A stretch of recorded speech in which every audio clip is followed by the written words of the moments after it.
It was a busy week for lawmakers as they raced to meet another legislative deadline. I spoke with eCapitol News Director Shawn Ashley about developments at the Capitol. Shawn, what's the status of the right to farm legislation? H.J.R. 1012 passed the Senate this week with some amendments which were adopted in committee and now has to go back to the House of Representatives, perhaps for final consideration. What this measure does is it protects the rights of farmers and ranchers in the state of Oklahoma to use modern farming and ranching techniques to produce their various products. The proponents of the legislation point out that there are some, particularly from outside of the state, who object to some methods of farming and ranching and would pose a threat to Oklahoma farmers and ranchers, and this would give them a constitutional protection. Of course, it would be subject to a vote of the people first, but it has to pass the House before that can happen. And the concern is primarily about the Humane Society. The Humane Society and some other groups over the years which have raised issues about the various use of pesticides, for example, as well as the treatment of animals by the Humane Society. There are some changes coming for charter schools. Tell us about that. That's right. The governor is considering a bill which would allow charter schools in every district. That's due off her desk very, very soon.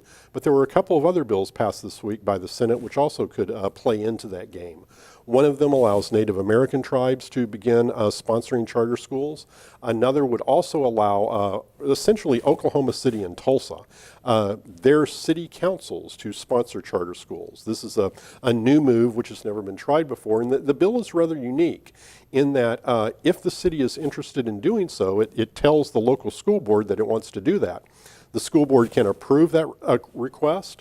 However, if they do not support the request, they would then have to put it to a vote of the people in the school district. So it would be the local school district voters who ultimately decided whether the city of Oklahoma City or Tulsa got to sponsor a charter school in those communities. And that's getting pushback from education groups. That's getting pushback from education groups from across the state. There was also a bill to allow judges to waive mandatory minimums. What happened with that? This has been one of several proposals that have been floating through the legislature this year looking to reduce the number of people being sent to our prisons. Of course, our prison population is greater than its capacity right now. This bill would have simply allowed a judge looking at the full breadth of the case to determine whether he believes that the person who was convicted might be better served by being in a program other than being sent to prison, or perhaps not being sent to prison as long as the mandatory minimums required. The bill was opposed on the Senate floor by a variety of people for a variety of reasons and ultimately failed, so that won't be going to the governor this year. eCapitol News Director Shawn Ashley, thank you. You're very welcome.